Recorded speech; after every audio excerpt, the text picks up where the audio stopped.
Good afternoon, everyone. I'm Christine Zellers, and welcome to the Family and Community Health Sciences of Cape May County's Lunch and Learn. Joining me today is the newest member of the FCHS and Cape May County's staff, which is Jackie Fuscolero.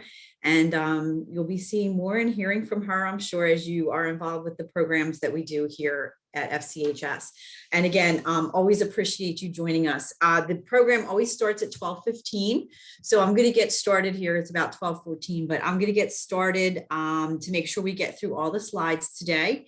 And we'll end exactly at 12:45. So if you're on your lunch break, then you'll have time to hopefully get a healthy meal in and maybe even a short walk on this great day. So we're going to talk today a little bit about filling your day with fruits and vegetables, and hopefully it'll give you some ideas to add them to meals and throughout the day. Just a little bit about Rutgers Cooperative Extension. Rutgers Cooperative Extension is part of the Rutgers, New Jersey Experimental Agriculture. Okay, I can talk today. Let's start again. Rutgers Cooperative Extension is part of the Rutgers, New Jersey Agricultural Experiment Station. Rutgers is a land grant university, which means it has cooperative extension services throughout the state of New Jersey to support the community with educational information that is scientifically research-based. Rutgers Cooperative Extension is a partnership between the Board of County Commissioners, Rutgers, the State University of New Jersey, and USDA's National Institute of Food and Agriculture. And we currently in New Jersey have faculty or staff in 21 of the 21 New Jersey counties. We're composed of 3 departments, including agriculture and natural resources, 4-H and youth development, and then family and community health sciences, or FCHS, which is my department and Jackie's department. FCHS provides outreach in New Jersey and beyond on topics related to nutrition, chronic disease prevention, food safety, and overall wellness. We hope you'll visit our websites for nutrition and wellness related resources and follow us on social media. And at the end of the presentation, I'll provide you with contact information for myself if you should have any questions, as well as our websites and social media handles. And just for those of you who may not realize it, on our statewide FCHS website, which I'll give you the handle for, we do have a lot of recipes there and even recipe videos. So it's worth checking that out because they're fun and easy to do and healthy. In accordance with federal law and the U.S. Department of Agriculture, the USDA, civil rights regulations and policies, this institution is prohibited from discriminating on the basis of race, color, national origin, sex, race, or disability. So let's get started. Our objectives for today for adding more fruits and vegetables to your day are, we're going to talk about the benefits of adding more fruits and vegetables for a healthy eating pattern. We're going to learn the advantages of eating seasonal produce, and we'll discover tips for adding more vegetables and fruits to your day. And just as a side note, I just did a discussion the other day on eating seasonally that I'm going to post to our website. So if that's something that you have more interest in, I encourage you to check that out. This is, I'd like to point this out at the beginning of the talk today. It's always really important for us to get feedback from you. And if you take your phone out and open it and scan the link there with the QR code, it'll open it on your phone and you can do the program evaluation at the end for me. And that, like I said, is really, really helpful. Knowing what we're doing and how we're doing is always very important to Rutgers. I will also send that follow-up link out in an email with some other recipes and things to add more fruits and vegetables into your day. And hopefully you'll take that then if you're on the phone calling in or if you are not doing that evaluation now. All right, so let's get started. To start the conversation, it's really important to note that as Americans, we fall short of the recommended daily intake of vegetables and fruit. In the 2020 to 2025 dietary guidelines, they concluded about 90% of Americans don't get the recommended requirements for vegetables, and about 80% of us don't get that meet that recommendation for fruits. So you can see there's only a 10 and 20% group out of Americans that are actually hitting the numbers of fruits and vegetables. Since so many people fall short of the recommended amount, it's important to think of creative ways to add more fruits and vegetables to your diet. And we'll talk a little bit about this at the end. This may be a slow process of adding one vegetable as a snack each week, but no matter how you choose to add more fruits and vegetables, getting more is really important. And we're going to talk about that a little bit and how to increase your consumption throughout this presentation. Fruits and vegetables contain phytochemicals, and I'm sure you've heard me mention that in other presentations if you've been on one before. Phytochemicals are what give the fruits and vegetables their beautiful colors. And you can see here in the bottom slide, they're all fruits and vegetables from my garden last year. Those colors provide vitamins that help fight chronic disease like cancers and heart disease. They're also nutrient dense fruits and vegetables, and they're low in calories. So unlike high calorie foods, fruits and veggies supply our body really with what it needs with fewer calories to maintain a healthy weight. Vegetables and fruit are very high in fiber as well. And fiber keeps everything moving through us just the way it should. And proper movement inside our bodies keeps us healthy and prevents disease too. There's also things that I'm going to focus in on today that are contained in fruits and vegetables like potassium and calcium. And Americans fall short of these special vitamins and minerals because our diets are really lacking. So we're lacking in fiber, we're lacking in potassium, and we're lacking in calcium. So we're going to take a look at those a little further and talk about how they fit into our eating more fruits and vegetables. In the last slide, I mentioned fiber, as I said, and the benefits of overall eating fruits and vegetables to get more fiber. But I want to point out that fiber is really an important part of our diet. We want to keep everything moving, like I said, and make everything regular. But when your body's not functioning properly and keeping all the things moving through it, then we get bloated and constipated. And then if we get bloated and constipated, you probably feel sluggish. And that's probably going to make you feel like sitting around more. And then you're not going to get moving and get the exercise we need. So it's kind of a cycle that we get into. So that's how eating fiber can even help you to not just move inside more, but move outside of your body, move your body more as well. Eating the right amount of fiber is really critical to being regular, and whole foods like fruits and vegetables, as well as whole grains, contribute to our overall fiber intake. Americans fall very short in meeting this recommendation. So let's look at how short we fall. The USDA, United States Department of Agriculture, recommends fiber intake of 25 grams for women up to age 50 and 38 grams for men. Women who are over 50 should have 21 grams of fiber per day, while men require 30 grams. And on average, Americans are only getting about 10 to 15 grams per day. And that puts us well below the required need of fiber. So some fruits have more fiber than others. For instance, some berries are higher in fiber than, say, apples, but adding more fruits and vegetables into your day can contribute to greater fiber intake and a better functioning body. I'm just going to take 1 second here. I forgot to close my email down and we're popping up. So let's get rid of that. Okay. Moving on. So now we know we need more fiber. We can do that by eating more fruits and vegetables. And let's talk about the benefits of potassium. In addition to the dietary guideline statement that fiber falls short for Americans, we also don't get the recommended amount of potassium in our diets. So recommendations for potassium levels are 4,700 milligrams, and getting this amount should be achieved by increasing fruits and vegetable consumption. According to an article that was in Harvard Health Publishing from Harvard Medical School, you should always consult a physician to get a prescription for potassium supplements. Potassium supplements need to be taken correctly, and if taken incorrectly, they could easily cause high blood potassium levels that are dangerous. So again, the best way to get potassium is from eating it from fruits and vegetables. And before you take a supplement for it, you need to consult with a physician. Consuming vegetables and fruits can increase the intake safely. So that's why you want to do it from fruits and vegetables and not necessarily a supplement.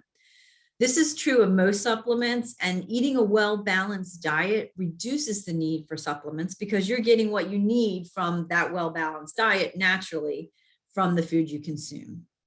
Potassium is also important to the body for many reasons, and the dietary guidelines suggest increased consumption based on potassium's ability to prevent vascular disease. Potassium has been shown to reduce the incidence of stroke among people with great consumption of potassium, and it has also been shown to help lower blood pressure. Potassium likewise helps to prevent kidney stones and helps the body to properly absorb calcium and regulate your heartbeat. It helps cells, muscles, and nerves function normally, and it assists with metabolizing carbohydrates. So a lot of important things from potassium, and again, getting those fruits and veggies, get them in the fruit and veggies. The ones that contain more than 250 milligrams per half cup of potassium are dates, beets, beet greens, which are shown here in the picture, Brussels sprouts, potatoes, oranges, apricots, avocados, sweet potatoes, pumpkins, and cantaloupe. So if you want to pick up extra potassium, there's some fruits and veggies you can do that with. All right, calcium is another one that we're falling short on. So it's estimated that about a third of us don't meet the recommendations for calcium. Calcium is important for teeth and bone health, which we all always kind of know. We learn that in school usually, but it also helps with secretion of hormones and enzymes in the body. It supports nerve signaling, so the nerves telling your body what to do, and it assists with muscle contraction. You may be wondering why, if I'm talking about fruits and vegetables, we're talking about calcium, but calcium is actually contained in a lot more than just dairy products. So vegetables and fruits can also contribute to your calcium intake, especially if you don't consume dairy products. So adding fruits and vegetables with calcium in them could help to replace some of what might be missed if you're not a dairy drinker or eater. And it helps you to get your requirements. Green leafy vegetables like collard greens, spinach, kale, turnip greens, mustard greens, beet greens, and bok choy all have calcium in them. So think of those green leafy veggies, the dark, rich green leafy veggies to get some calcium. Okra, acorn, and butternut squash, as well as sweet potatoes, have calcium, although there's not quite as much in them as there is in the green leafy vegetables. Other items like Brussels sprouts, figs, and oranges also have calcium in them. So those, think green leafy vegetables and some of those orange fruits and veggies as well. Let's talk a little bit about a healthy eating pattern. So now that we know how fruits and vegetables benefit our bodies and keep us healthy, what is a healthy eating pattern? You hear that referred to a lot in like nutrition education classes, or maybe your doctor has said that, but it really could have good results for your family by maintaining a healthy eating pattern. When you hear somebody like your medical professional or your nutrition educator say that, it means they're suggesting a variety of foods that are nutrient dense and low in sugar. They're low in bad fats, but you can still keep those good fats in, which again, we've had that discussion on the fats before in one of the presentations, which you can go back and watch again if you like. I'm not going to dive heavy into that, but they also want to, in addition to low sugar and low bad fat, they also want to make sure you have low sodium in that diet. Fruits and vegetables fit the description of a healthy eating pattern, and they should be included throughout the day. So while it's good to eat a salad, having other vegetables is really important as well. A variety of fruits and vegetables contributes to a healthy eating pattern because the various colors provide a range of great vitamins and minerals and all the things our body needs to stay healthy. When you think about fruits and vegetable consumption, ask yourself if you're eating from just one color group. Do you eat all red vegetables, for instance? Also ask yourself if you are just eating one type of fruit, like do you just eat red grapes? If you consider changing that up a little bit and adding some variety in color types of vegetables and fruit, you're really going to help bolster your eating pattern and make it a much healthier eating pattern. Colorful produce has been shown to reduce the likelihood of some cancers, assist in preventing heart disease, stroke, and lowering blood pressure risks, all the while maintaining a healthy body weight. So because the fruits and vegetables are low in calories and high in fiber, as we mentioned, then it's going to help to maintain that healthy weight. And you can see there's all the beautiful colors in the slide, taking a chance to kind of mix that up. Even if it's with your peppers, you're going to get benefits there. So here's why variety of color matters. Now that we know that we want to have a variety of types and colors, it's important to look at the color groups of produce and talk about what those colors can do for us. So let's think about that a minute. So the red fruits and vegetables, they really help fight heart disease and cancer, and they help with fighting infection. Orange and yellow fruits and vegetables help with vision, immunity, and lower the risk of some cancers. Green fruits and vegetables promote strong bones. Remember, we said they had calcium in them. They also are good for cancer and inflammatory disease reduction. Purple and blue may risk the chances of certain cancers. They promote memory and healthy aging as well. And purple and blue also, as a sidebar, they're good for the skin too. White, brown, and tan lower the risk of some cancers, and they also lower the cholesterol. So they group them in those categories, mainly again, because of their phytochemicals and what they have in them. I know people often get confused about how much they should be eating of fruits and vegetables as well. And I will send a copy of the link at the bottom for those that are on the phone so that they can have this reference. But this chart's taken from myplate.gov. And like I said, I'll send it out as a reference, but it is an example of how many fruits a person should consume and can be found at the link. These amounts are appropriate for individuals who get less than 30 minutes a day of moderate physical activity beyond their normal daily activities. So those who are more physically active may be able to consume more while staying within their caloric needs. Remember, the amounts you should consume to maintain a healthy weight will vary depending on your age, your gender, and your activity level. There's also a calculator at myplate.gov that you can plug in all of that personal information. So your age, your gender, and your activity level to give you a more exact number for your calorie needs, for your individual needs based on the amount you move and whatnot. So as you can see, it varies a little bit, for age groups. And we have children at the top there. It says 2 to 3 years old, they should have 1 cup of fruit. And then when we get to 4 to 8 year olds, they're 1 to 1.5 cups. Next on the question sheet that I always get, well, what is 1 to 1.5 cup? So shown here are some examples. And again, I can put these out because I know we have a few people calling in, but I will put these out in the follow-up email.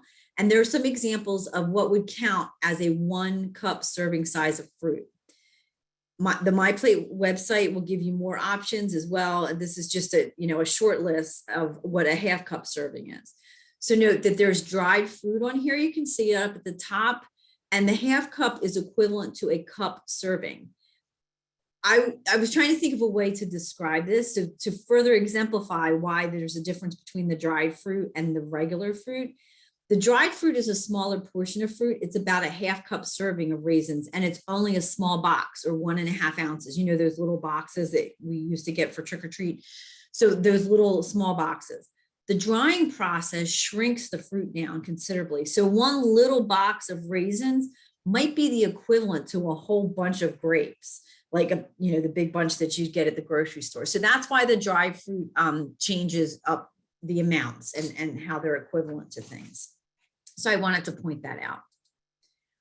This chart demonstrates vegetable recommendations, and as was the case with the fruits, these examples are based on these amounts appropriate for individuals who get less than 30 minutes per day of moderate physical activity and beyond their normal daily activity.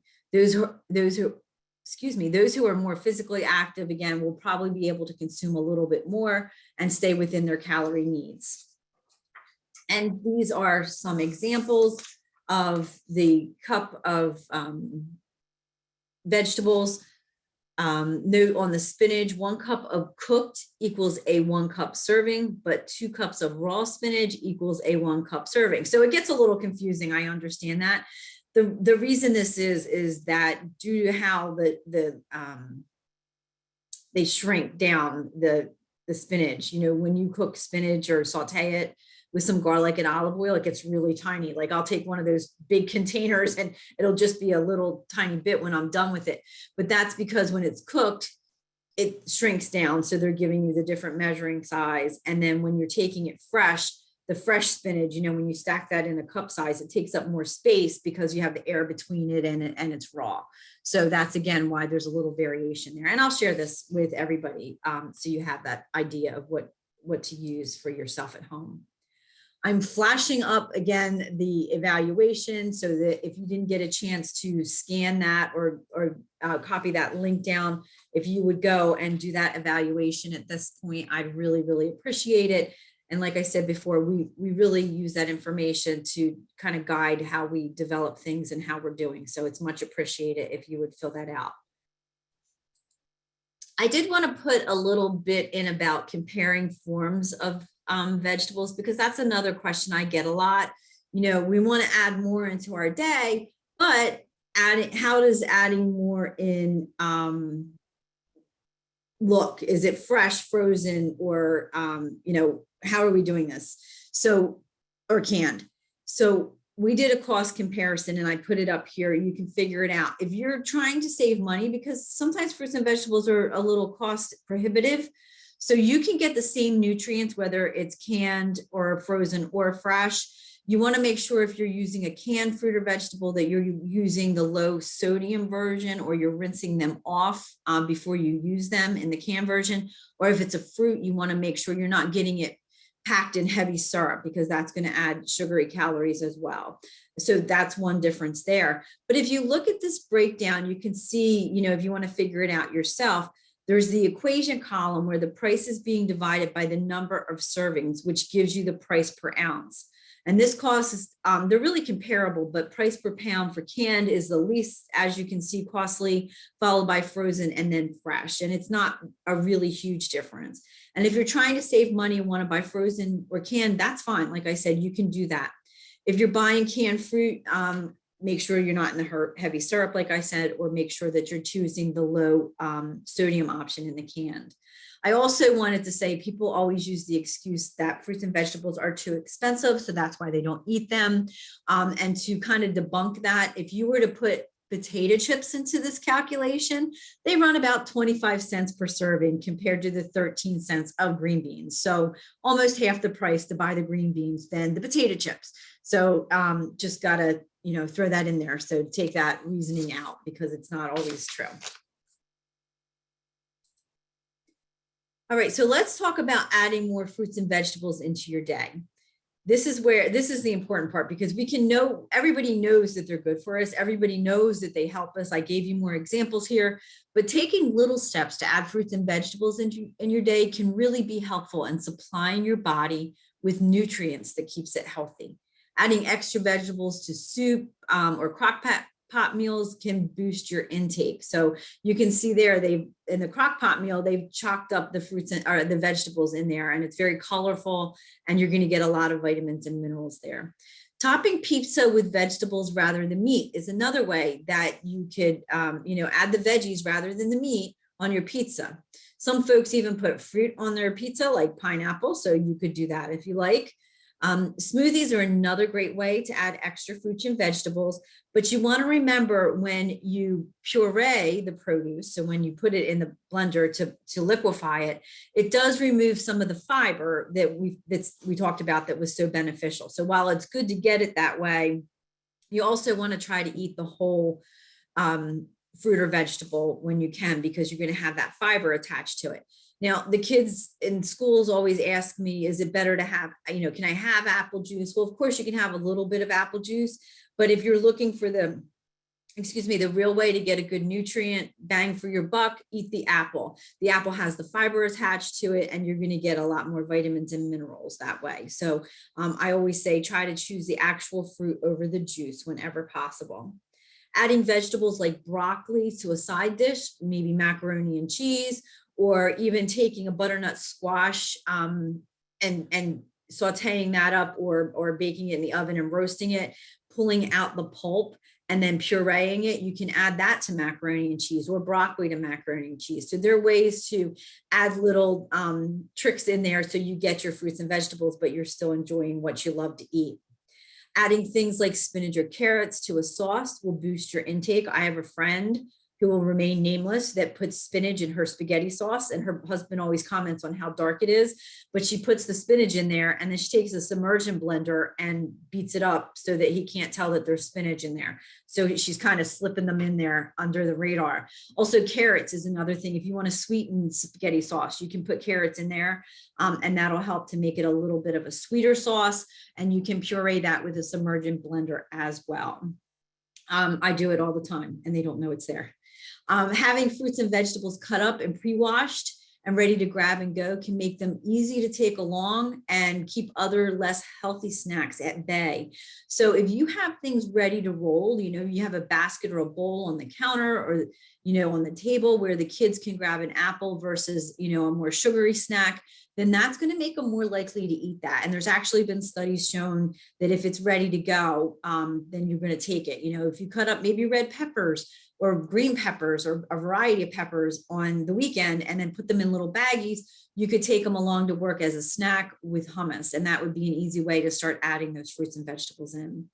Adding more produce a little at a time is really the way to go, and it'll increase your benefit and increase the numbers as you go along. So you don't have to go hog wild and go out and buy a whole bunch of produce tonight because you saw that, you want to eat more fruits and vegetables. Try add a little bit in at a time. Maybe it's a great time to have apples right now. It's in the fall. So maybe start by adding an apple a day or something like that into your diet. Also, I always like to mention, because people don't really think of this, they recommend, you think about My Plate and they have the 5 fruits and vegetables during the day, or the My Plate during the day. And you think about that and you think, how am I having vegetables at breakfast? But think about that. If you make a breakfast sandwich, add a tomato. If you have an omelet, add some peppers and onions. Or if you can't find a way to add things, fruits and vegetables at breakfast, then maybe snack time, when you have your snack, grab those peppers that you cut up over the weekend and take them and have those. So they're just little ways to add them in and remember them. So we're getting towards the end of our time period here. And to wrap up, it's really important to find creative ways to add fruits and vegetables into your day so that you can be healthy and get all the wonderful benefits they offer. As a child, you might not have wanted to try new options, and that might be the case now. You might not be interested in doing it, but it's really just as important to try new things now as it was when we were kids. Some produce might not have been appealing before, or maybe the way it was prepared was not appealing. But if you go back and you try it again, it might be a little more appetizing to your palate, especially now. If it wasn't good when you were a kid, your palate's probably matured a little bit, and now you'll want to eat it. I know it's that way for me with lima beans. I used to hate lima beans, but now I love them. And same with Brussels sprouts. So it's worth trying. Also, ask your family or friends for some new recipes. Like I said, we have on our website a lot of recipes and cooking videos that you're welcome to try new ideas to get there, to try to add those fruits and vegetables in there. And then finally, try to eat local seasonal produce. As I mentioned before, local seasonal produce is going to be close by, so it's going to be more cost effective. So, buying tomatoes here in New Jersey during the summer when they're in season and local, they're going to taste better because they're going to be much fresher, and it's going to be less costly than getting them in the wintertime shipped from, out of the country or across the country. Back in the day when they didn't have the ability to do that shipping and movement, people just ate what they had available to them. So in this wintertime, in these cool months, they did eat more roots, vegetables, and they might eat, for the greens, they might be eating the turnip greens and the beet greens for their greens. And that was what they had access to. And they eat the beets and the turnips, the potatoes, things like that. They're the things that keep us full during that time of year. And then there's products like watermelon that keeps us cool during the summertime and has a lot of water to hydrate us, or tomatoes that has lycopene that helps protect us from the sun in the summer. So finding out what those vegetables are that are seasonal are going to make it more cost effective, and they're going to be better for our bodies because it's what our body needs during that time frame. And then finally, you want to remember to eat a variety of colors and a variety of types of fruits and vegetables. So you don't want to eat just green peppers. You want to eat all different fruits and vegetables as well. And the most important thing is you want to find ways to enjoy it. So find those recipes that appeal to you. Try not to add a lot of fat and sugar to them and sodium, but rather have things that make it stay healthy. I just wanted to point out that this picture here, it's a picture of meatballs. And one way that I found to add vegetables to my day was to put some of my meat, which is shown here, the meatballs, over a bed of arugula. So I do that and I like it. It makes it a little crunchy. The flavor is great. I saute the spinach or arugula and put it right there. Or sometimes I eat it raw and I just put that and mix it in with the vegetable or with the meatballs and the sauce. And it's really super good. So just another idea for you. These are the references used for this presentation. And then once again, I'm reminding you to please take a minute and fill out the ever important evaluation form for me. So, and here is our contact information. I will send up a follow-up email as well as a recording to this. So if you wanted to watch, if you're watching from or listening in from your phone and you wanted to see the slides, you would be able to do that. And I do want to point out that the second website here, the FCHS website, which is njaes.rutgers.edu/FCHS, is where those recipes can be found. So, and there's also a link from the Cape May County to that website. So you can go there to check out the recipes and add more fruits and vegetables. So have a great day, everyone.